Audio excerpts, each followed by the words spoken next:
William Harrison, at 52 years old, drove his British Tesla Model S through the streets of Miami Beach with the same calculated precision with which he conducted his hotel business.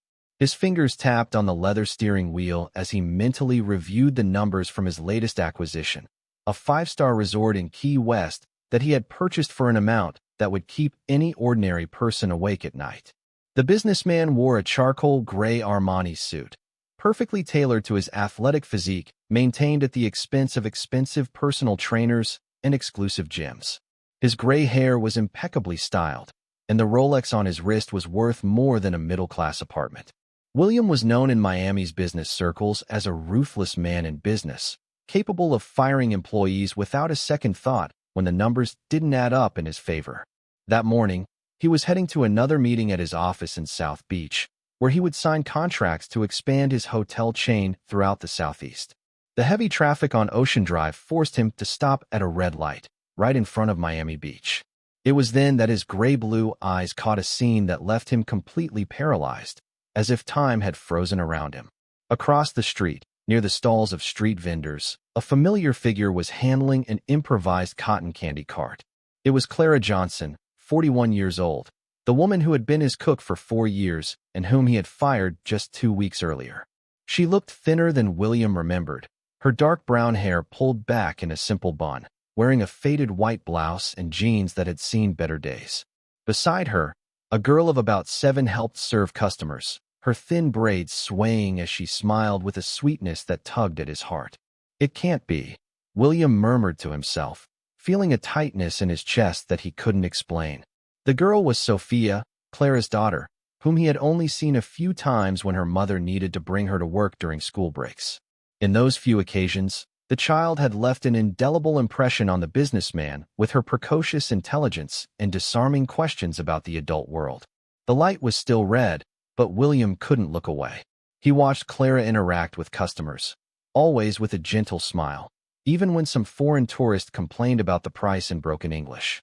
Sophia, in turn, helped package the cotton candy in plastic bags, chatting animatedly with the other children who approached the cart. The sweet aroma of melted sugar wafted into the interior of the Tesla as William slightly lowered the window, mixing with the exhaust fumes and the salty smell of the sea. That scent instantly transported him back to his childhood in a small town in Florida, to the humble home where he grew up under the care of Aunt Betty. She sold key lime candies and preserves at the town square to support 3 orphan nephews, including William himself. "My boy, remember that money comes and goes, but the love we give stays forever in people's hearts," Aunt Betty used to say as she wrapped her sweets in colorful tissue paper. Those words echoed in William's mind like a painful echo from the past. How many years had it been since he thought of Aunt Betty? How long had he forgotten the lessons of humanity she had tried to teach him? The successful businessman he had become seemed like a stranger compared to the sensitive boy he once was. The light turned green, but William couldn't take his foot off the brake. The cars behind him began to honk impatiently, but he remained still, watching Clara serve cotton candy to a group of teenagers. The guilt he felt was almost physical, like a heavy stone in his stomach. 2 weeks earlier, when he had called Clara for a conversation in his private office on the penthouse, he had pronounced the words with his usual coldness.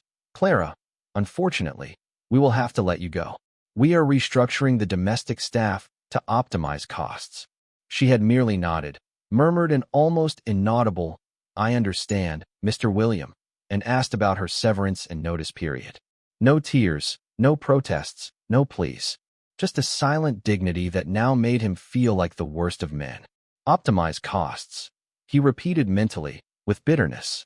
That same week, he had purchased a piece of art for $200,000 to decorate the lobby of the new hotel in Key West. Clara's annual salary didn't even come close to that amount. A new chorus of honks brought him back to reality. With trembling hands, William drove to the first available spot on the side street and parked the Tesla. For a few minutes, he sat there, trying to process the whirlwind of emotions that assaulted him. Shame, guilt, nostalgia, and something more that he couldn't name. A feeling that he was at a crossroads that would define the rest of his life. He took a deep breath, adjusted his Italian tie, and got out of the car. The sun had finally conquered the clouds, bathing the Miami Beach sidewalk in a golden light that made the sea sparkle in the background. William walked slowly toward the cotton candy cart, each step echoing in his chest like an irrevocable decision. When Clara saw him approaching, her face registered a succession of emotions: surprise, embarrassment, and finally a dignified composure that impressed William once again. Sophia, however, reacted with the typical naturalness of childhood. "Hi, Uncle William," she exclaimed. A girl waved enthusiastically. "Did you come to buy cotton candy? My mom's is the best on the beach." "Sophia, don't bother Mr. William," Clara said softly, but William raised his hand. "No problem at all, Clara. In fact, I would really like to try that special cotton candy." The conversation that followed was filled with tension and unspoken words, but also with a humanity that William had forgotten existed in his world of spreadsheets and quarterly reports. The days following the encounter on Ocean Drive were marked by an unease that William had never experienced before. Sitting in his office on the 32nd floor of a commercial building in South Beach, with a panoramic view of the city and the ocean, the businessman found himself constantly lost in thoughts that had nothing to do with mergers, acquisitions, or profit projections. "Mr. William, Mr. Carvalho from the construction company, is online too," announced Patricia, his executive secretary for over 10 years, an efficient 45-year-old woman who knew every nuance of her boss's mood. "Tell him I'll return the call," William replied distractedly, turning his Italian leather chair to gaze at the sea through the bulletproof glass. Patricia hesitated at the door. In all the years working for him, she had never seen William refuse a call from an important investor. "Sir, can I help with anything? You seem different these past few days." William slowly turned, studying Patricia's worried face. She was one of the few people in his professional life who allowed herself to show genuine concern for his well-being, though she always maintained the necessary formality. "Patricia, do you remember Clara? The cook who worked at my house?" "Of course I remember. Excellent professional. I was surprised when I heard she had been let go. May I ask why?" Patricia's direct question hit William like a punch to the stomach. "Cost-cutting," he murmured, repeating the lie he had told himself. "With all due respect, Mr. William, but you spent on that sculpture in the hotel lobby in Key West the equivalent of 5 years of her salary." The silence that followed was deafening.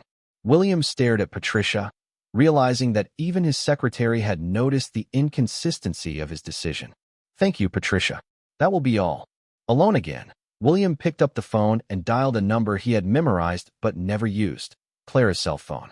She had given the contact during her 4 years of work for emergencies, but he had never called directly.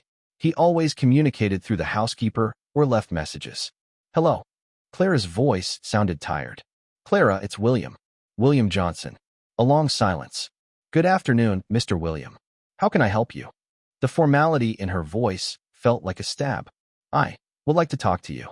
In person. Would it be possible for us to meet?" "Sir, if it's about any termination paperwork, I can handle it over the phone. I don't want to take up your time." "It's not about paperwork, Clara. It's about other things. Please." Another silence. "I'll be at the cotton candy stand until 5. After that, I need to pick up Sophia from school and take her home. I'll come to you. I'll be there in an hour." William hung up the phone and remained still for a few minutes, trying to organize his thoughts. He left the office without notifying his secretary, something completely out of character for him, and drove to Miami Beach with a mix of anxiety and determination he couldn't explain. He found Clara at the same spot as before, but this time he paid attention to details he had ignored. The cart was visibly improvised, made from repurposed materials but maintained with extreme care.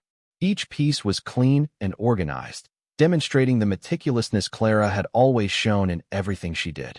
She herself looked more tired than he remembered, with small wrinkles around her eyes that hadn't been there when she worked in his home. "Mr. William," Clara greeted him as he approached, wiping her hands on the makeshift apron she wore. "Sophia is at school, so we can talk more calmly." "Clara, I need to apologize," William began, feeling the words come out with difficulty. "What I did was unfair, disloyal, and cruel." Clara watched him in silence, showing no surprise or relief. "Mr. William, you have always been a fair boss to me.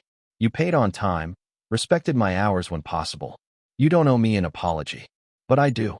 You worked 4 years in my home, always with dedication and competence. You never missed a day, never broke a single dish. And I fired you to save a ridiculous amount compared to my frivolous spending. Clara sighed, serving cotton candy to an Argentine tourist before responding. Mr. William, I always knew my job wasn't guaranteed forever. People like me have to be ready to start over at any time. People like you? William frowned.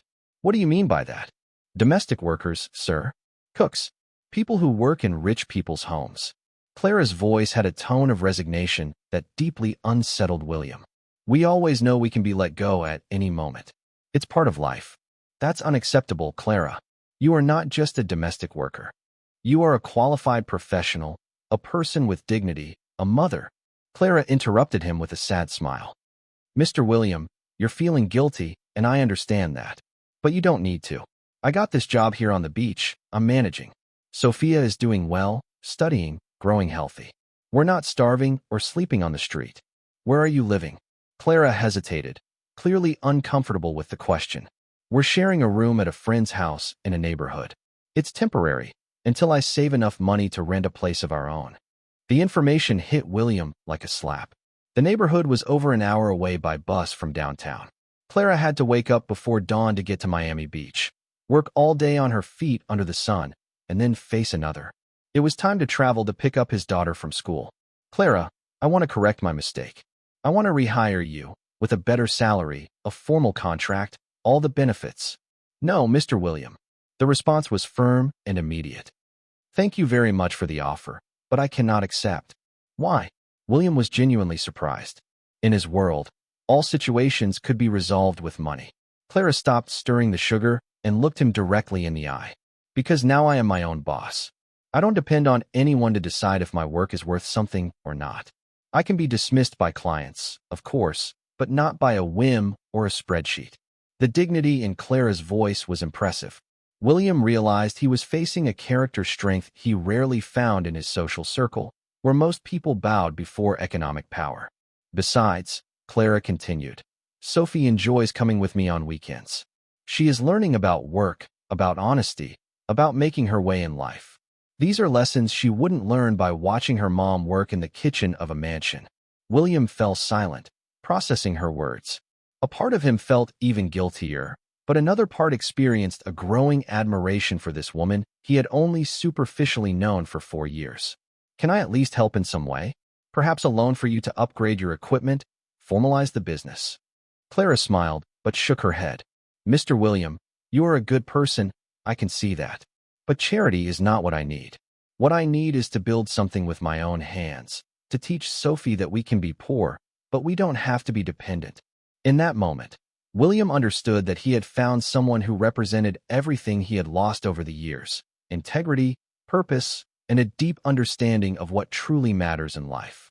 3 weeks had passed since their first encounter at the cotton candy cart, and William had developed a habit that he couldn't fully explain. Every afternoon, around 4 o'clock, he found an excuse to pass by Ocean Drive. Sometimes he claimed to have a canceled meeting. Other times he said he needed to personally check on the renovations at the hotel in South Beach. The truth was that he felt an increasing need to talk to Clara and Sophie, as if those encounters brought a balance he had long lost in his life. On that July afternoon, the Miami winter showed its mildest face. The sun shone with moderate strength, and the sea breeze carried the salty scent that always calmed the most agitated spirits. William parked the Tesla a bit further away this time, preferring to walk and observe the movement along the shore before heading to Clara's cart. Sophie was there, as she had been for the last 2 weekends, helping her mother with a skill that was impressive. The girl, who had turned 8 the previous week, handled the change with a mathematical precision that would envy many adults. Her hair was tied in 2 braids adorned with colorful bows, and she wore a simple but clean dress, clearly cared for with love by Clara. Uncle William. Sophie spotted him before he even reached the cart and ran toward him with a radiant smile. Mom said you wouldn't be able to come today because you had too much work. William crouched down to be at the girl's height, something he did naturally when talking to her, unaware that this kindness was rare in his usual behavior. I always find a way to escape work to come chat with you too. How was school this week? It was great. Teacher Anna let me help my classmates with math, and I finished reading another book from the library. Sophie spoke with enthusiasm, her brown eyes shining with intelligence. You know, Uncle William, I was thinking about something. What is it, dear? Sophie looked around, making sure her mother was busy with a customer, and leaned closer to William. Why do adults always worry about things they can't touch? The question, posed with Sophie's typical seriousness, caught William off guard. What do you mean by that? Like this, the girl explained, gesturing with her small hands. You have a nice car, expensive clothes, a shiny watch, but you always seem sad when you get here. And my mom, who doesn't have those things, is happy when she sells a cotton candy and sees a child smile. I don't understand. William felt a lump in his throat. The girl's observation was as simple as it was devastating. Maybe some adults forget what really matters, Sophie. But how can you forget something important? I never forget where I put my books or when my mom's birthday is. Clara approached at that moment, having finished serving the customer. Sophie, don't interrogate Uncle William with your philosophies, she said with a loving smile. But William raised his hand. It's no problem, Clara. Actually, Sophie asked me a very intelligent question. He looked at the girl again. You know, dear, sometimes adults get so busy collecting things that they forget to collect happy moments. Sophie nodded gravely, as if that made perfect sense. It's like my friend Beatrice. She has a bunch of dolls, but she never wants to play. She just counts how many she has. The child's simple analogy hit William hard. That was exactly what he had done for decades. Collected hotels, investments, properties, but he had stopped playing, stopped living, stopped taking genuine pleasure in his achievements. Sophie has a very special mind, Clara commented, lovingly running her hand through her daughter's hair. Sometimes I'm amazed at the things that come out of her mouth. Mom, can I tell Uncle William about the essay I wrote at school? Clara hesitated for a moment, but nodded. Sophie ran to a small backpack that was tucked under the food cart and returned with a school notebook. The teacher asked us to write about my family. Want to see? William accepted the notebook with genuine curiosity. Sophie's handwriting was neat for an 8-year-old, and the text displayed a surprisingly rich vocabulary. My family is small, but full of love. It's just me and my mom, but that's enough for us. My mom works hard to give me education and affection. She says that education is the only inheritance that no one can take away from us. I study a lot because I want to be like my mom, strong, hardworking, and honest. Sometimes I dream that my dad comes back, but my mom says we can't wait for people who don't want to stay. She says that real family is who chooses to be close, even when it's hard. I choose to always be close to my mom, and she chooses to always be close to me. That makes us a complete family. William finished reading with teary eyes. The emotional maturity of the child was impressive, but also painful. Sophie had learned, at 8 years old, lessons about loyalty and unconditional love that he, at 52, was still trying to understand. This is a beautiful essay, Sophie. Did your teacher like it? She did. She said I write like a grown-up. Sophie leaned in closer and lowered her voice again. Uncle William, can I ask you one more question? Of course, dear. Do you have family? The simple question echoed in William's chest like a scream. Technically, he had family. Marcella, his ex-wife, with whom he maintained a cordial but distant relationship since their divorce 3 years ago.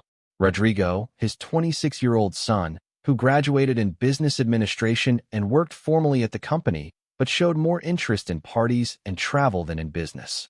Fernanda, his 23-year-old daughter, a recent design graduate, who lived between Paris and New York, spending the generous allowance he deposited monthly into her account.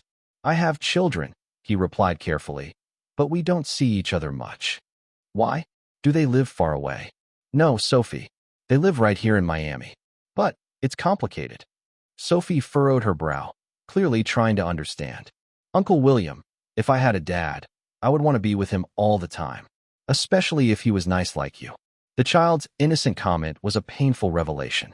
William realized that he had built family relationships based on obligations and convenience, not genuine affection.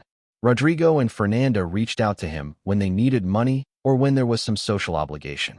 He, in turn, expressed love through checks and expensive gifts, never through presents, time, or genuine interest in their lives.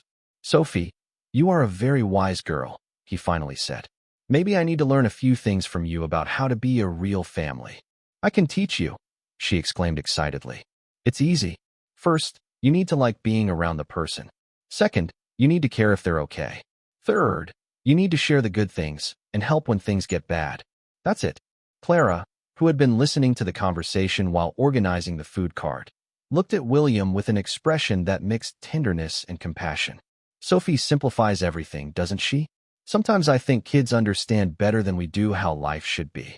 William nodded, feeling he was in the presence of unlikely but essential teachers. An 8-year-old had just given him the recipe for healthy relationships, something that decades of expensive therapy had never managed to teach. That afternoon, when he said goodbye to Clara and Sophie, William knew that something had changed inside him forever. The question was no longer whether he wanted to change his life, but how he would find the courage to start. The month of August brought with it an even greater frequency of meetings between William, Clara, and Sophie. What had started as sporadic encounters turned into a routine that both Clara and William eagerly anticipated, even though neither openly admitted it. Sophie, with the typical naturalness of children, had incorporated Uncle William as part of her daily life, talking about him at school and asking her mom when he would show up again. That Saturday afternoon, William arrived at the food cart with a proposal he had been mulling over for weeks. He found Clara counting the day's earnings while Sophie drew in an old notebook, sitting on an improvised plastic chair. "Clara, I need to talk to you about an idea," William said after the usual greetings. "Go ahead, William." In recent meetings, Clara had gradually abandoned the formal arrangement, something he had requested several times. "But if it's about rehiring me, I already said that." "It's not about rehiring," William interrupted. "It's about a partnership." Clara stopped counting the bills and looked at him in surprise. "What do you mean, partnership?" William had rehearsed that conversation several times in his mind, but in Clara's presence, the words came out more nervously than he had planned. "I want to propose a business partnership. You bring your culinary talent and experience with the public. I'll bring the capital to professionalize this business." "William, I don't understand anything about partnerships, about business licenses, all that stuff." "But I do," he said quickly. "We can turn this food cart into a professional food truck, legalize everything, get a business permit. Imagine the possibilities: events, corporate parties, weddings." Sophie looked up from her drawing, interested in the conversation. "Uncle William, do you want to work with my mom?" "I do, dear. Your mom is one of the hardest working and most honest people I know. It would be an honor to be her partner." Clara was silent for a few moments, clearly processing the proposal. "William, you need to understand one thing about me. I don't accept favors or disguised handouts. If we're going to partner, it has to be equal." "That's exactly what I'm proposing," he replied. William spoke sincerely. "Do you think I would make a business proposal out of pity? I didn't get to where I am by giving away my money." Sophie approached her mom and tugged at her shirt. "Mommy, can I say something?" "Of course, sweetheart. If Uncle William wants to work with you, it's because he sees that you're good at what you do. Just like when Miss Anna chose me to help my classmates with math. She wasn't doing me a favor.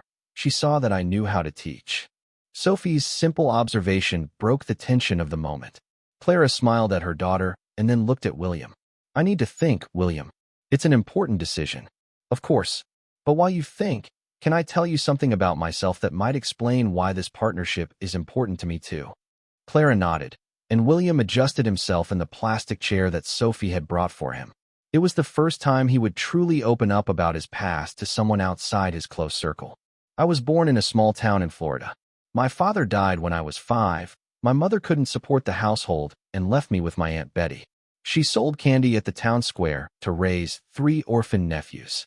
Sophie had stopped drawing and was fully attentive to the story. Clara was also listening with genuine interest. "Aunt Betty made the tastiest sweets in the region. Key lime pie, coconut candy. She worked from 5 in the morning until 8 at night every day, except Sunday. On Sundays, she said it was a day to feed the soul, and we would go to church and then to the river. Just like my grandmother." Sophie exclaimed. "She also made sweets and sold them at the market." "Is your grandmother still alive, dear?" William asked. Sophie looked sad. "No, she died when I was little. But Mommy tells stories about her." Clara lovingly ran her hand through her daughter's hair. "My mother was very much like your aunt, William. Hardworking, honest, always teaching that work dignifies a person." William nodded. "That's right. Aunt Betty always told me. My boy, you will grow up and may become rich, but never forget where you came from and who helped you get there. I promised her I would never forget. But did you forget? Sophie asked with the typical frankness of children. The question hit William like a punch in the stomach. Yes, I forgot. Gradually, I started to forget everything she taught me. How did you forget? Sophie insisted. William took a deep breath. When I left my small town to study in Orlando, I began to feel ashamed of my origins. Ashamed of being poor, ashamed of having lived in a humble home, ashamed of having an aunt who sold candy on the street. But why shame? Sophie couldn't understand. Selling candy is beautiful. Mommy makes lovely sweets.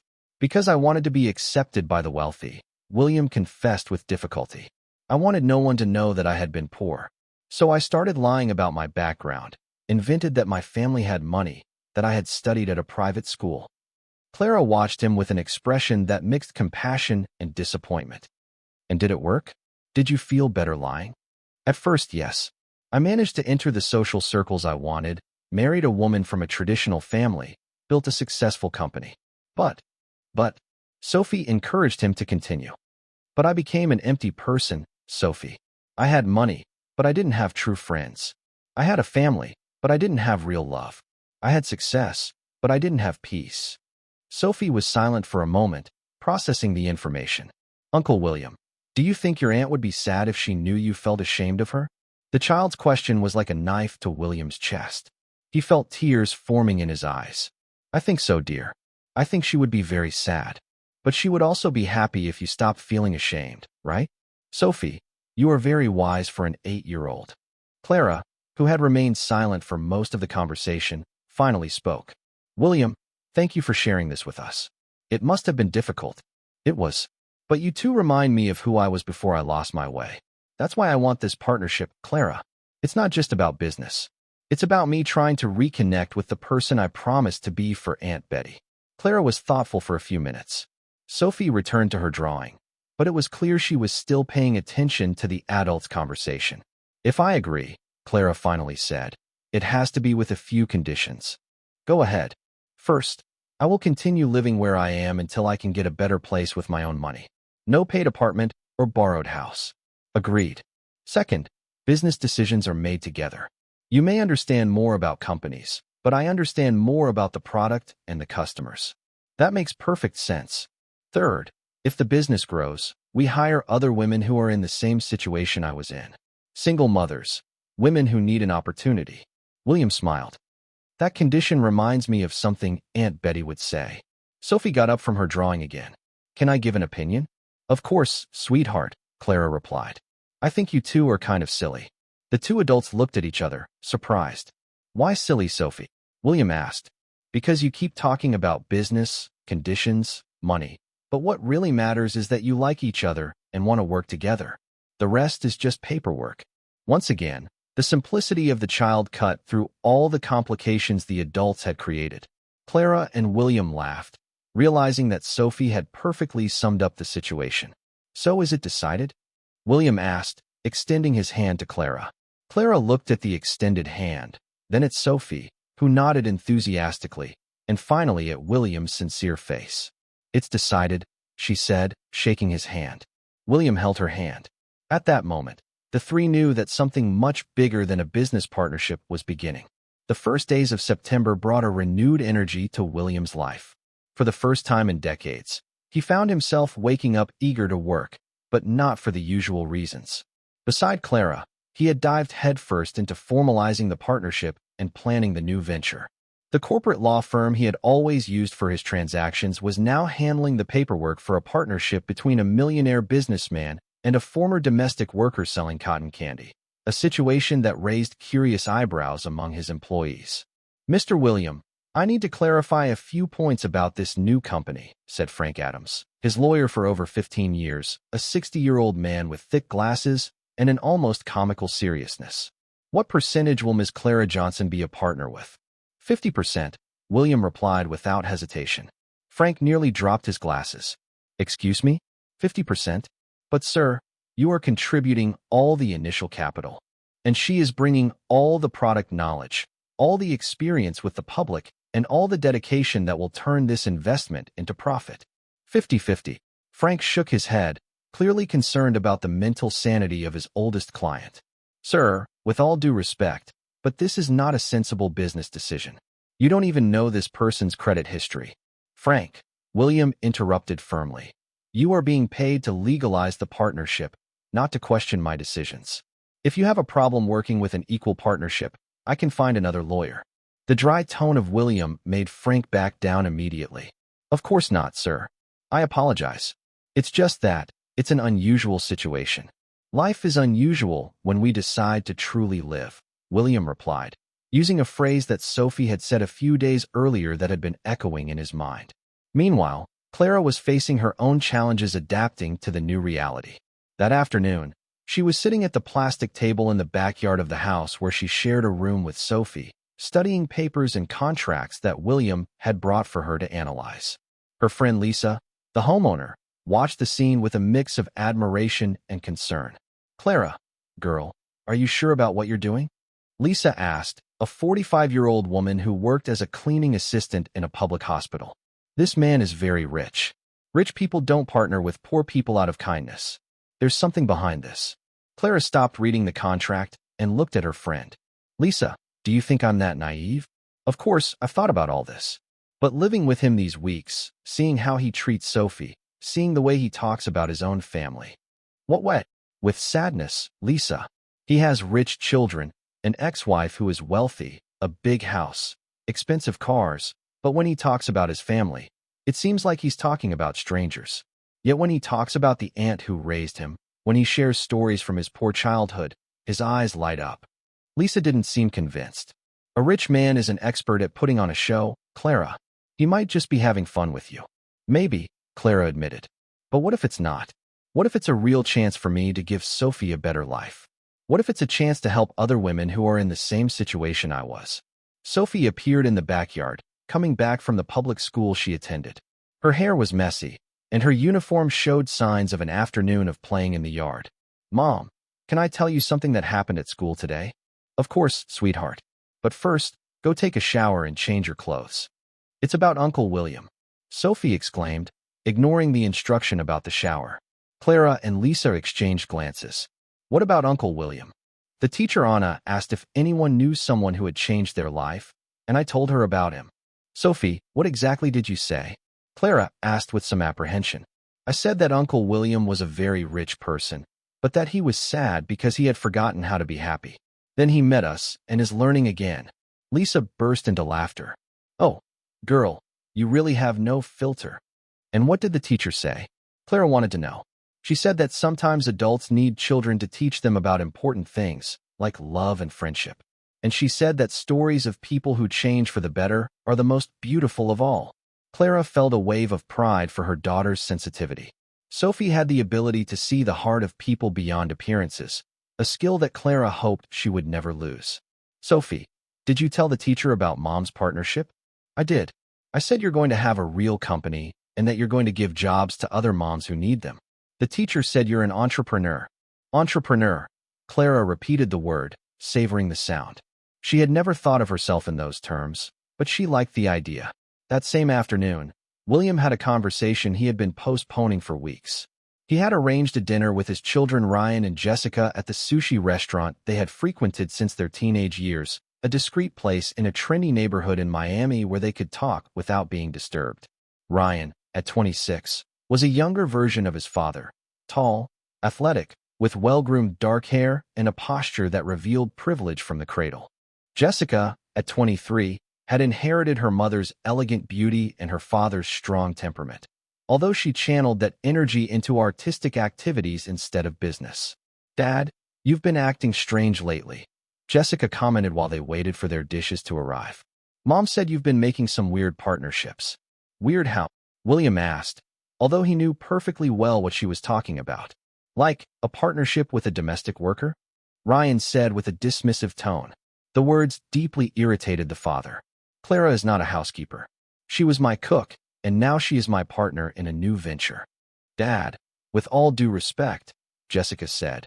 But what kind of venture can you have with someone who sold cotton candy on the street? The question from the children echoed in William's mind like a painful echo of his own past attitudes. He was seeing in them the reflection of the prejudiced and elitist man he had been for so many years. "The kind of venture that can teach you about dignity and honest work," he replied firmly. The two children exchanged glances, clearly surprised by their father's tone. "Ryan, you've worked at the company for 3 years. Can you name 3 employees who are not managers or directors?" Ryan hesitated. "Dad, I work in finance. I don't have contact with." "Jessica, you graduated in design 2 years ago. How many paid jobs have you done that weren't paid for by me?" Jessica turned red. "Dad, you're being unfair. I'm building my portfolio. You both are in your 20s and have never faced real hardship in life. You've never had to choose between paying rent or buying food. You've never woken up not knowing where the money for the next day would come from. And that's a bad thing?" Ryan asked defensively. "You worked your whole life, so we wouldn't have to go through that. It's not bad to have financial security," William explained patiently. "The problem is when that security makes us forget to have compassion for those who don't have the same opportunities." Jessica crossed her arms. "Dad, are you implying that we're bad people?" "I'm saying that you are reflections of how I raised you. And I raised you poorly. I raised you to be rich, but not to be human." The silence that followed was heavy. The waiters brought the dishes, but no one touched the food. "Clara has an 8-year-old daughter named Sophie," William continued. "This girl has taught me more about family, love, and values in 3 months than I managed to teach you in your 20-something years." "What a ridiculous thing," Ryan murmured. "Is it ridiculous? Sophie asked me the other day why I have children but don't like to be around them. Do you know what I answered?" The two fell silent, clearly uncomfortable. "I said I didn't know. And it's true. I don't know why I built a relationship with you based on obligations and money, instead of affection and genuine interest." Jessica, who had always been more emotional, began to show signs that her father's words were affecting her. "Dad, you never showed interest in truly knowing us. It was always work, work, work." "You're right. And now I want to change that. But to change, I need you to change too." "Change how?" Ryan asked skeptically. "Starting by treating Clara and Sophie with the respect they deserve. They will be part of my life from now on. If you want to be part of it too, you need to accept that." The conversation stretched on for 2 more hours, with tense moments and others that were emotional. In the end, the three had established the first honest dialogue in years, although there was still much work ahead. When William returned home that night, he knew he had planted important seeds. Some would grow, others perhaps not. But for the first time, he was willing to be the father he always should have been. The month of October brought with it the first concrete fruits of the partnership between William and Clara. The food truck had been delivered the previous week, a modern and well-equipped vehicle, painted in shades of blue and white, with the name Sweet Encounters emblazoned in golden letters on the sides. Clara had chosen the name after a long conversation with Sophie, who argued that "we met selling sweets, and now we meet other people selling sweets too." On that Thursday morning, Clara was at the new sales point, a busy plaza in Miami, when she received a call that would completely change the course of her day. It was from Sophie's school. "Mrs. Clara?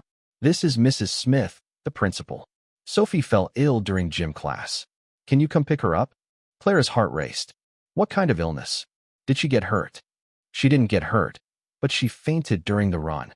She's conscious now, but we think it's best for you to take her to the doctor for an evaluation." Clara quickly closed the food truck and rushed to the school.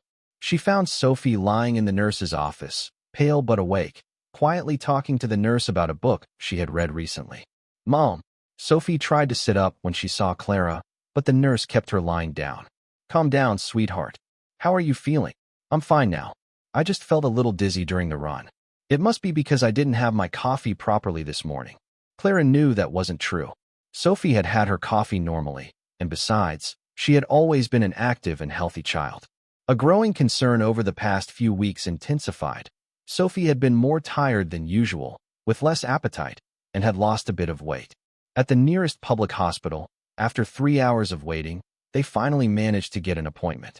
The attending physician, Dr. Henry Collins, a middle-aged man with glasses and infinite patience with children, examined Sophie carefully. "Mrs. Clara, I'm going to request some tests for Sophie. A complete blood count, blood sugar, and some other routine checks. It's probably nothing serious, but it's better to investigate. What kind of thing do you suspect, doctor? It could be anemia, it could be a nutritional deficiency, or it could just be a growth spurt that's demanding more energy from her little body. Let's wait for the results. Sophie, with her typical maturity, held her mother's hand and tried to comfort her. Mom, the doctor said I'm fine. Don't worry. Clara knew she needed to inform William about the situation, but she hesitated. In the last 2 months, he had become very close. Clara treated Sophia almost as if she were her own daughter. She feared that he would worry excessively or, worse yet, offer to pay for expensive private doctors, something she wanted to avoid to maintain the independence she valued so much. But when they got home, they had moved to a small but cozy apartment in a small neighborhood in Miami, and Sophia went straight to bed. Something rare for such an active girl. Clara decided that William deserved to know. William? Sorry for calling so late. Clara, it's not late at all. How was the day at the food truck? Did you sell well in the busy plaza? William, Sophia got sick at school today. The silence on the other end of the line was immediate and tense. What do you mean, got sick? What happened? Clara explained the whole situation, the fainting, the trip to the hospital, the tests ordered. With each detail, she could feel William's growing concern. Clara, I know the best pediatricians in Miami. Dr. Mark Thompson specializes in. William, stop. Clara gently interrupted him. I know you want to help, and I really appreciate that. But first, let's see what the tests from the public health system show. If necessary, then we can talk about other options. But Clara, William, please. I need to do this my way first. Sophia is fine. She's at home, talking normally. Let's wait for the results. William took a deep breath. Okay, but if anything changes, you call me immediately. Promise. I promise. After hanging up, Clara went to the room to check on Sophia, who was lying down reading a book by the light of the small bedside lamp. Mom, did you tell Uncle William that I got sick? I did. What? Sophia closed the book and looked seriously at her mother. Was he worried? He was. He was very worried. A small smile appeared on Sophia's face. It's nice when someone really cares about us, right, Mom? The simple observation from her daughter touched Clara deeply. Sophia was right. It was comforting to know that there was someone besides her who genuinely cared about the child's well-being. 3 days later, the test results arrived, and Clara had to face one of the most difficult conversations of her life. Dr. Collins called her in for a private discussion while Sophia played in the waiting room. Mrs. Clara, the test showed some changes that concern me. Sophia has a condition called aplastic anemia. It's a rare disease where the bone marrow doesn't produce enough blood cells. Clara felt the ground disappear beneath her feet. Is it serious, doctor? It's a serious condition that requires ongoing specialized care. But I want you to know that with the right treatment, many children lead normal lives. The public health system offers all the necessary support, but the treatment is complex and can be lengthy. What kind of treatment? Specific medications, blood transfusions when necessary, regular hematological follow-up. Sophia will need to be seen by a specialist at Children's National Hospital, which is one of the best pediatric hematology centers in the country. Clara left the appointment trying to process the information. She sat next to Sophia in the waiting room and hugged her daughter, who immediately sensed that something was wrong. Mom, what did the doctor say? Clara had always been honest with Sophia about everything, adapting her language to her age but never lying. He said that you have a blood condition that will need medication and medical follow-up for a while. Is it very serious? It is serious, but treatable. You'll be fine, sweetheart. I'll take care of everything. Sophia nodded with her characteristic maturity. Mom, can I tell you something? Of course. I think now you will need Uncle William's help. It's not shameful to accept help when we really need it. Once again, the wisdom of the 8-year-old surprised Clara. Sophia had instinctively understood that the situation was bigger than her mother could handle alone. That night, Clara called William and told him about the diagnosis. On the other end of the line, he was silent for long seconds. William, are you there? I am. Sorry. I'm just processing. His voice was choked. Clara, I want to help. I need to help. Please, don't push me away from this. William, I'm not going to push you away. Sophia is right. I will need help. But it has to be our way, respecting our dignity. What do you mean? You can use your contacts to get the best doctors. You can help with information. You can be present at the appointments. But I want to pay for the private consultations with the money from our partnership, with what I'm earning from working. William fell silent again, but this time Clara could feel that he was understanding. You want to maintain your independence even in a situation like this. It's not stubbornness, William. It's about teaching Sophia that even when we need help, we can maintain our dignity. It's about showing her that we can face problems by working together, not being dependent on someone else's charity. I understand. And there's one more thing, Clara. What? I want to be present throughout the process. Not just as a partner, not just as a friend. I care a lot about both of you. More than I should, perhaps. Clara felt her heart race. William, you don't have to answer now. Just know that you're not alone. You will never be alone as long as I'm alive. After they hung up, Clara sat on the small sofa in her apartment, processing not only Sophia's diagnosis, but also William's subtle declaration. She knew that something had been changing between them for weeks, but she had forced herself to focus only on the business partnership and Sophia's well-being. Now, in the face of adversity, she realized that 3 lives were intertwining in a way that went far beyond a simple business partnership. And for the first time in years, she didn't feel scared by that possibility. November arrived, bringing a completely new routine for Clara, Sophia, and William. The appointments at the hospital. In the Children's National Hospital, the weekly visits had become a routine, and William made a point of attending each one. At first, Clara had resisted, arguing that he didn't need to get so involved. But Sophie had resolved the matter with her irrefutable child logic. Mom, family is who stays close when things get tough, and Uncle William is always here. That Thursday morning, they were in the waiting room of Dr. Regina Mitchell's office, a nationally respected pediatric hematologist that William had managed to secure through his contacts, but Clara insisted on paying with the growing profits from the food truck. Sophie Johnson, called the nurse, and the 3 stood up together, as they had done for the last 4 weeks. Dr. Regina was a 50-year-old woman with gray hair tied up in a practical bun, thin-rimmed glasses, and a presence that inspired immediate confidence.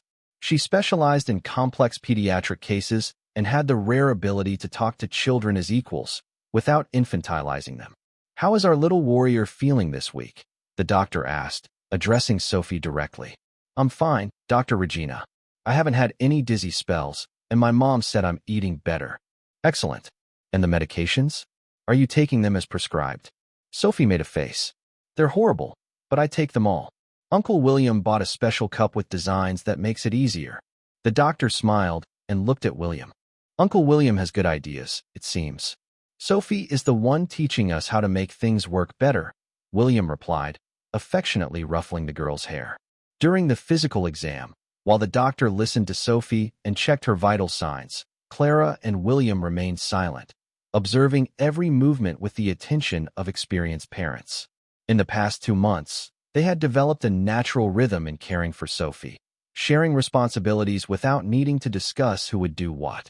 "This week's blood tests showed significant improvement," announced the doctor after finishing the exam. "The hemoglobin levels are consistently rising, and the platelet count is also more stable." Clara felt an immense relief wash over her. Does that mean she's responding well to the treatment? It means we're on the right track. Sophie is a strong girl, and the environment of love and care she's in makes all the difference in the healing process. William and Clara exchanged glances, fully understanding what the doctor was implying. The environment of love they had created around Sophie was not just about medical care, but about the unconventional family they were building together. "Doctor," Sophie raised her hand as if she were in school. "Can I ask a question?" "Of course, dear. When I get completely better, can I help other kids who have the same illness as me?" The question took everyone by surprise. The doctor smiled, clearly impressed by the child's maturity. "Sophie, you are only 8 years old and already thinking about helping others. That's admirable. And yes, when you're better, if you want, you can participate in support groups for children with aplastic anemia." I want to tell them that having this illness isn't the end of the world, and that with a loving family and smart doctors, we get better." Clara felt tears welling up in her eyes. William, visibly moved, knelt down to be at Sophie's level. "You are the bravest person I know, Sophie." "I'm not brave, Uncle William. It's just that there's no point in being afraid of things we can't change. It's better to spend energy thinking about good things. After the appointment, the three went to have lunch at a simple restaurant in a busy plaza in Miami, near where the food truck was parked that day. It was a tradition they had developed. After each medical appointment, they would have a meal together to celebrate, even when the news wasn't entirely positive. "Clara, I need to tell you something," William said while they waited for their food. "What is it?" "Ryan and Jessica want to meet you too." Clara almost choked on her soda. "What do you mean, meet?" "After our conversation last month, they were thinking about what I said. Especially Jessica. She reached out to me last week saying she wants to understand better what kind of people manage to unfreeze their dad's heart." Sophie laughed out loud. "Uncle William, did you have a frozen heart?" "Not frozen, dear. Just kind of forgotten." And now he remembered where it was? Now he remembered, yes. Clara was visibly nervous at the prospect of meeting William's children. "William, I don't know if it's a good idea. They come from a very different world than ours. Exactly why it's important for them to meet. Sophie, would you like to meet Ryan and Jessica?" Sophie thought for a moment. "Are they nice like you?" "They're learning to be nice," William replied diplomatically. "Then it's okay. But if they're rude to my mom, I'm going to tell them they're impolite." William laughed. "Don't worry, I'll say that first." That afternoon, while Clara worked on the food truck and Sophie did her homework at an improvised table next to the vehicle, William received an unexpected call. "Dad." It was Jessica's voice, which rarely called him during the day. "Can we talk?" "Of course, sweetheart. What's up?" "I was thinking about our conversation last month, about you learning more about family from an 8-year-old than you managed to teach us." William waited, sensing there was more. "I want to apologize, Dad. Ryan and I were really unfair at that dinner. The truth is, we never had the courage to admit that we missed having a more present, more caring dad. So when you showed up saying you learned that from other people, we got jealous." His daughter's confession hit William hard. Jessica took a deep breath. "Dad, let me finish, Dad. I want to meet Clara and Sophie. I want to understand what they have that made you become a better person. And I want to learn too." "Are you sure?" "It's not an obligation, Jessica. I'm sure.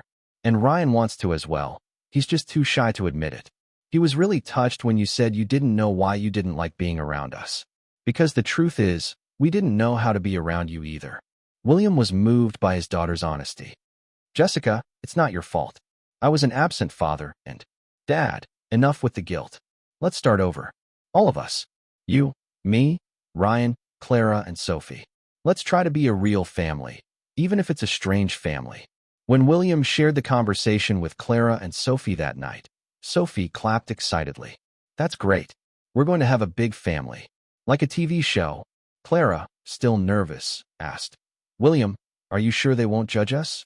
Won't they think we're just after their money, or—" "Clara," William gently interrupted, "if they judge you, the problem will be with them, not with you. But I don't think that will happen. They're genuinely curious to meet the people who taught me to be a better father." "Uncle William," Sophie chimed in, "can I give you some advice?" "Of course, Professor Sophie. When you introduce us to them, tell them the good things about themselves first and the good things about us to them. That way everyone starts off liking each other a little bit." Once again, the child's natural wisdom impressed the adults. William realized that Sophie had just given him the recipe for a successful introduction between the two most important parts of his life. "Sophie, you're a genius." "I'm not a genius. I just pay attention to things and think about them." Everyone could do that. That night, for the first time in months, William slept soundly, knowing that his life was finally taking the shape it was always meant to have. The first meeting between William's two worlds was set for a Sunday in December at the apartment that Clara and Sophie shared in a small neighborhood in Miami. The choice of location was intentional. William wanted Ryan and Jessica to see what real life was like for most people, far from the mansions of South Beach and the expensive restaurants of Ipanema.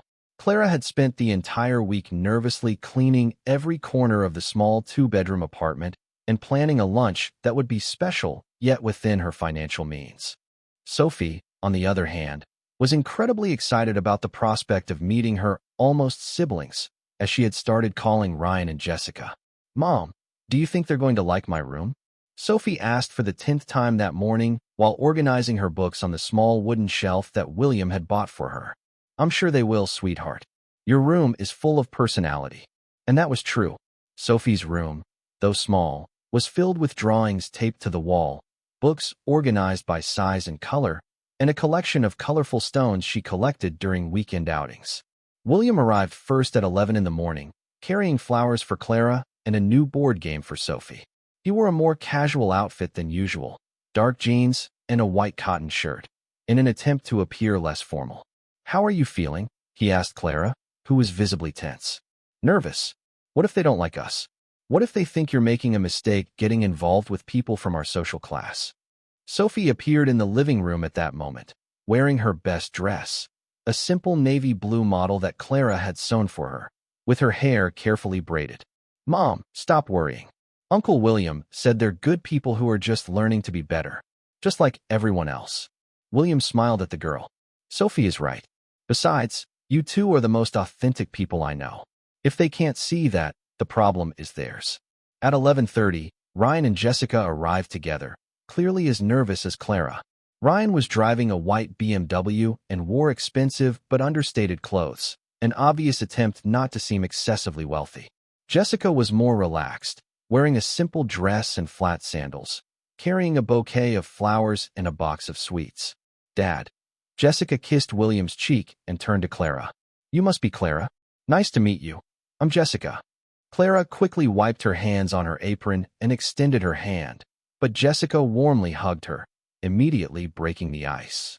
"And this must be the famous Sophie," Ryan said, crouching down to be at the girl's height. "Dad talks so much about you that I was dying to meet you." Sophie studied Ryan for a few seconds with her characteristic intensity. "You're just like Uncle William, but younger. You have the same way of looking. Is that true? And what kind of look is that?" "The kind of look of a good person who sometimes gets lost." Sophie's observation made everyone laugh, but it also created a moment of genuine connection. Ryan realized he was in the presence of an extraordinarily perceptive child. During lunch, a simple yet delicious dish of roasted chicken with potatoes and salad, conversations flowed naturally. Jessica asked about the food cart, showing genuine interest in the business, while Ryan was impressed with Sophie's math skills. "Sophie, your dad told me you're 2 years ahead in school. How do you learn so quickly?" Jessica asked. "I like learning new things. And my mom always says that education is the only thing no one can take away from you. Guys, I study a lot." "Your mom is very wise," commented Ryan. "It took me a long time to understand that." Sophie, who had relaxed during the meal, decided to bring up the topic everyone was avoiding. "You must find it strange your dad getting involved with people like us, right?" Jessica and Ryan exchanged glances. It was Jessica who answered. "At first, yes. But not because you come from a different social class. It was because we had never seen our dad genuinely care about someone. He's always been very distant, very focused on work." "And now?" Sophie asked. "Now we understand," said Ryan. "You brought something to his life that we could never bring. You taught him how to be human." Sophie, who had been listening intently, spoke up. "You can also learn to be more human. Just pay attention to people's feelings and try to help when you can." The simplicity of Sophie's observation created a moment of reflective silence. "Sophie," Jessica said after a few seconds, "can I ask you a question?" "Sure. Don't you feel angry about having to go through all this medical treatment? About having an illness that other kids don't have?" Sophie thought seriously before answering. "Sometimes I feel sad, but not angry, because the illness has taught me important things." "What kind of things?" "It taught me that health is a gift. It taught me that good people come into our lives when we need them. And it taught me that true love is when someone stays close even when things get tough." Jessica had to blink several times to hold back tears. "You're 8 years old and already know things that took me 23 years to learn." "It's not that I'm smarter," Sophie explained. "It's just that sometimes people need difficult situations to stop and pay attention to what really matters." After lunch, Sophie took Ryan and Jessica to see her room and her favorite books. William and Clara were left alone in the small living room, washing the dishes together in a rhythm that had developed naturally over the months. "They are good people," Clara said, drying a plate. "I can see they are still learning, but they are good at heart." Sophie was right, wasn't she? They were just lost, like I was. "William," Clara stopped drying the dishes and turned to him. "Can I ask you a personal question?" "Of course. What do you feel for us?" "For me and for Sophie." The question caught William off guard. although he knew there would come a time when they would have this conversation. "I love both of you," he replied without hesitation. "I know it may seem strange, it may seem too fast, but you have completely changed my life. Sophie taught me how to be a real dad, and you. What about me? You taught me how to love truly. Without interest, without convenience, without games. Just love." Clara felt tears forming in her eyes. "William, I also feel something very strong for you. But I'm scared." "Scared of what?" "Scared that you'll get tired of our simple life.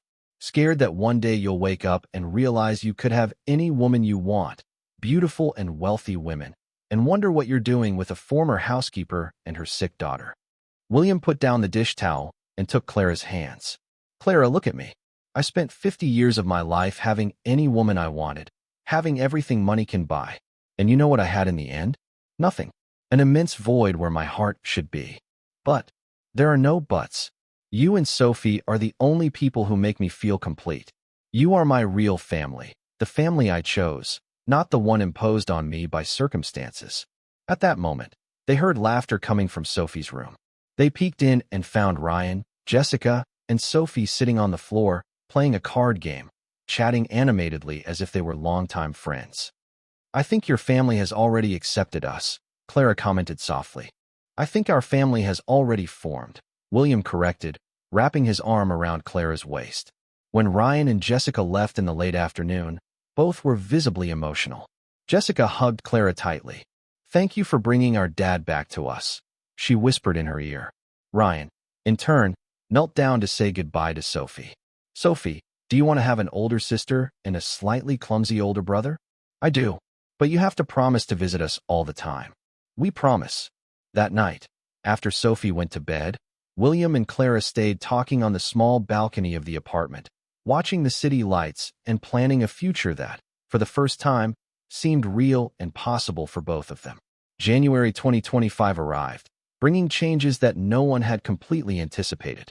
The Miami summer was particularly intense, with temperatures exceeding 100 degrees Fahrenheit. But the external heat could not compare to the emotional effervescence that filled the lives of everyone involved in the unconventional family that was forming. That Tuesday morning, William was in his office reviewing contracts when Patricia entered with a worried expression that he recognized immediately. "Mr. William, there's a call from Dr. Regina Mitchell on line 2. She said it's about Sophie and that it's urgent." William's heart raced. In recent months, Sophie's appointments had become an integral part of his routine, and any unexpected call from the hospital put him on high alert. "Dr. William?" The hematologist's voice sounded serious on the other end of the line. "Dr. Regina, what happened? Is Sophie okay?" "Sophie is great, actually. Better than we expected. The latest tests showed an almost complete remission of aplastic anemia. It's an extraordinary result." William felt immense relief flood his chest. "Does this mean? Is she cured?" "It means she is responding exceptionally well to the treatment. We'll continue monitoring, of course, but Sophie can return to a completely normal life. She can engage in physical activities, travel. She can be a normal kid again."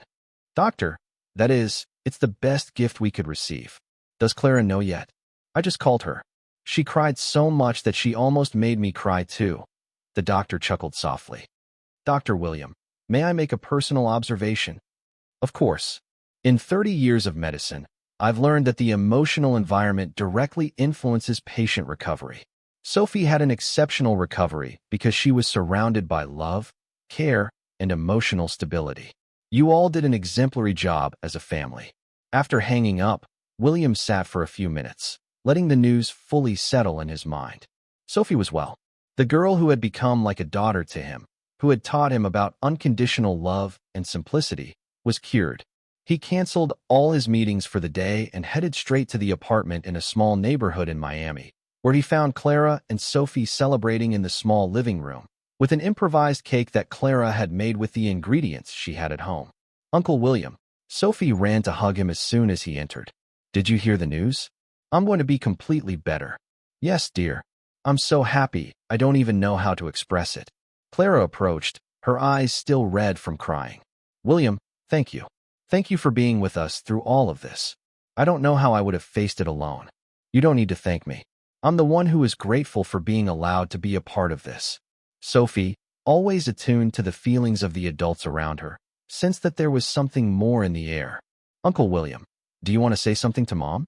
You have that look when you want to say something important. William laughed at the girl's keen perception. Actually, yes. I have something very important to discuss with both of you. He knelt down to be at Sophie's level and held Clara's hands. Sophie, your mom.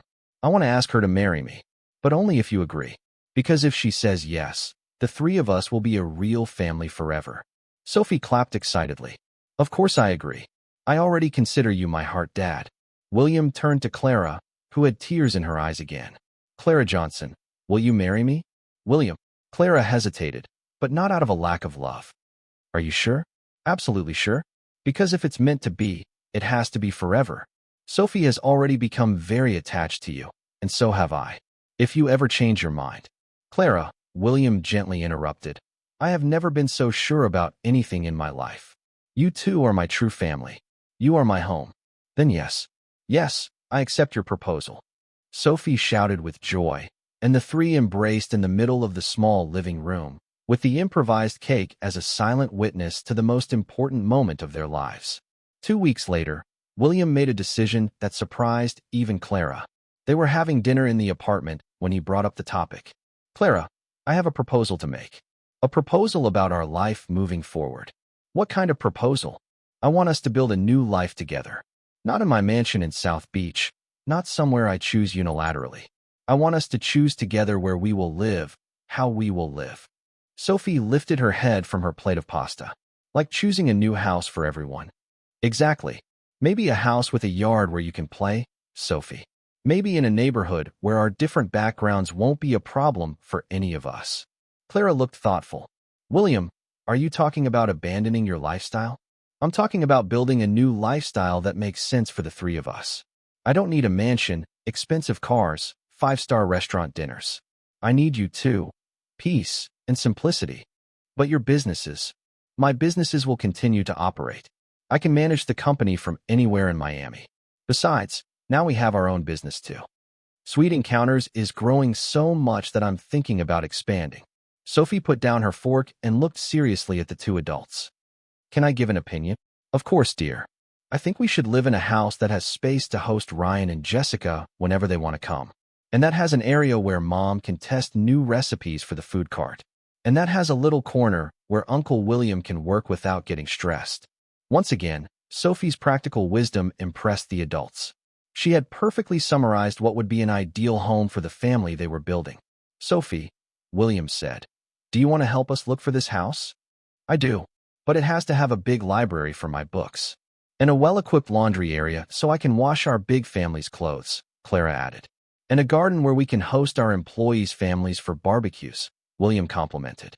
They spent the rest of the evening making plans, sketching on paper the dream house of each one, discovering that their dreams were much more compatible than anyone had imagined. A week later, Ryan and Jessica showed up at the apartment unannounced, carrying champagne and a bouquet of flowers. We came to celebrate, Jessica announced as Clara opened the door. Celebrate what? Clara asked, confused. The fact that we're finally going to have a real family, Ryan replied. And we also came to make a proposal. The five settled into the small living room, and Jessica took the lead. We want to help look for the new house. Not financially, she quickly clarified, seeing Clara's expression, but we want to help. Clara asked, genuinely curious. Why do you want to get so involved? Because, Ryan explained, for the first time in our lives, we have the chance to build a family based on love and choices, not obligations. And we want to do it right. Sophie, who had been quietly listening to the adults, finally spoke up. Does this mean we're going to be like a big blended family? Exactly, Jessica replied. A chosen family, built with love and patience. Okay then, but you have to promise that you'll still be nice even after we move to a bigger house. Everyone laughed at Sophie's practical concern, but they also understood the wisdom behind it. Material changes couldn't alter the bonds they had built. That night, after Ryan and Jessica left, William, Clara, and Sophie sat on the small balcony of their apartment, gazing at the stars they could see despite the city's light pollution. Sophie, Clara said, are you happy with all these changes? I am, Mom. You know what? Why? Because now I have a family that fits me. Before it was just you and me, and that was fine. But now we have Uncle William, who becomes Dad, and Ryan and Jessica, who become almost like siblings. It's like all the pieces of the puzzle have finally come together. William picked up Sophie and hugged her. Sophie, you are the wisest person I know. I'm not wise. I just pay attention to things and say what I'm feeling. Everyone could do that. Clara laughed and kissed her daughter's forehead. Not everyone has the courage to say what they feel, sweetheart. So we're lucky to have courage, right? Yes, they were very lucky to have courage. Courage to love, courage to change, courage to build something completely new and true. December 2025, exactly a year and a half after the first meeting at the red light in Miami Beach, brought with it the realization of all the dreams that William, Clara, and Sophie had built together. The house they found was in a charming neighborhood in Miami, perfectly representing the fusion of both worlds. It had the sophistication that William appreciated, but also the authenticity and warmth that Clara and Sophie valued. It was an old house, with colonial architecture, featuring 3 bedrooms, a spacious kitchen that Clara had transformed into her culinary laboratory, an office where William worked with a view of the bay, and a generous backyard where Sophie had planted a vegetable garden and where they regularly hosted friends and family for Sunday barbecues. On that Saturday morning, the day before the wedding that would be celebrated in their own backyard, the family was bustling about organizing the final details. Sophie, now 9 years old and completely cured of aplastic anemia, coordinated the preparations with the efficiency of a professional event planner. Uncle William, Dad. She still occasionally mixed up the terms, even though William had formally adopted her 3 months earlier. Did you check if the flowers arrived? They did, sweetheart. And they're as beautiful as you. Sophie wore a light blue dress that Jessica had chosen with her, and her hair was styled in braids adorned with small white flowers. At 9, she had become even more eloquent and observant, but she maintained the simplicity and wisdom that had always characterized her. Mom, Sophie shouted to Clara, who was in the kitchen preparing the last treats for the party. Did Aunt Jessica and Uncle Ryan arrive yet? They just got here, sweetheart. They're setting up the tables in the backyard. Sweet Encounters had become not just a successful food truck, but a small network of 3 vehicles that employed 12 women, most of whom were single mothers that Clara had personally selected and trained. The business had grown so much that she needed to divide her time between operational work and administrative management, a transition that William had helped her make with patience and respect for her intuitive yet effective methods. Clara, William appeared in the kitchen wearing a simple white shirt and beige linen pants. You need to stop cooking and go get ready. The ceremony starts in 2 hours. I'm just finishing the last batch of chocolate truffles. They're Sophie's favorite treats. Let me finish. Go get ready. Clara quickly kissed him and headed to the bedroom. She had chosen a simple yet elegant cream-colored dress that she had bought with her own money at a store downtown. She was determined to maintain her financial independence even after all her successes, and William had learned to respect and admire that determination.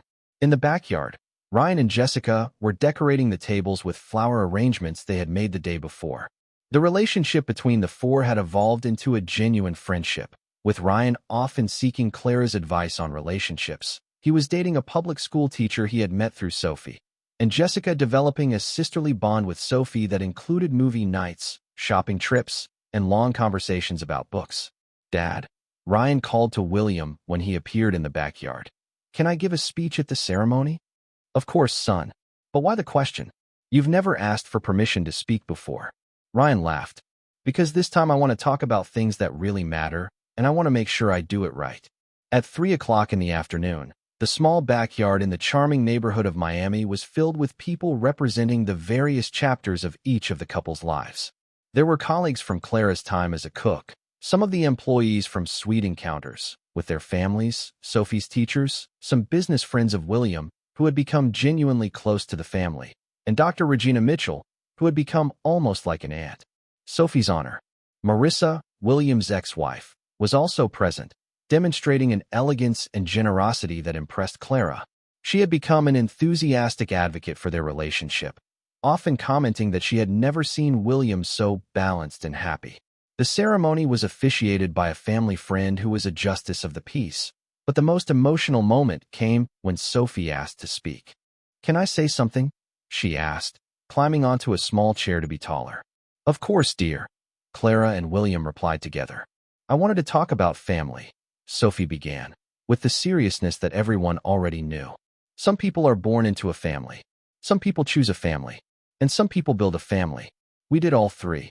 The audience fell silent, giving their full attention to the girl's words. "I was born into my mom's family, which has always been small but full of love. Then, we chose Dad William to be part of our family. And then, we built a new family with Ryan and Jessica." Some people were visibly moved. "But the most important thing is that now I know one thing. Family isn't about having the same blood or living in the same house or having the same last name.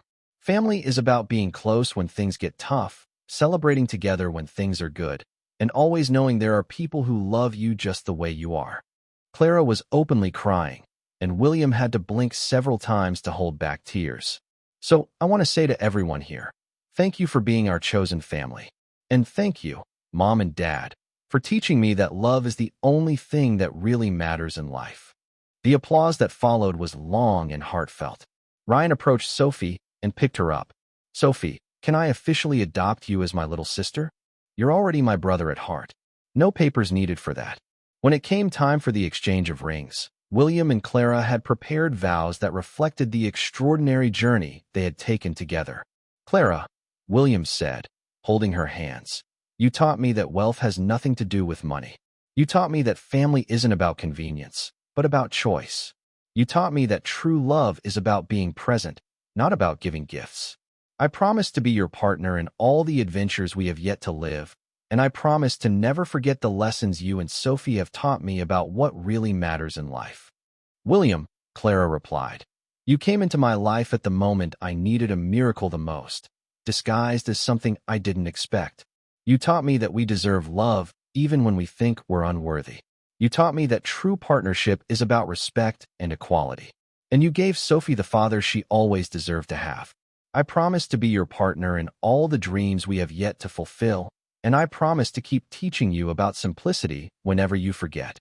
After the ceremony, during the party that stretched late into the night, William had a moment of deep reflection.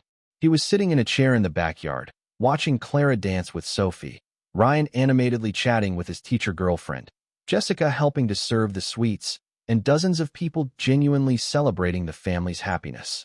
"Dad," Jessica approached and sat on the arm of the chair. "Can I tell you something?" "Always, sweetheart. I remember when I was little and I asked Mom why you always seemed sad, even though you had everything anyone could want." William nodded, recalling those times. "She said you had everything except the one thing that mattered. People who loved you for who you were, not for what you had. Your mom was always wise. And now look at you, surrounded by people who love you because you learned to love for real. It's beautiful to see, Dad." William hugged his daughter.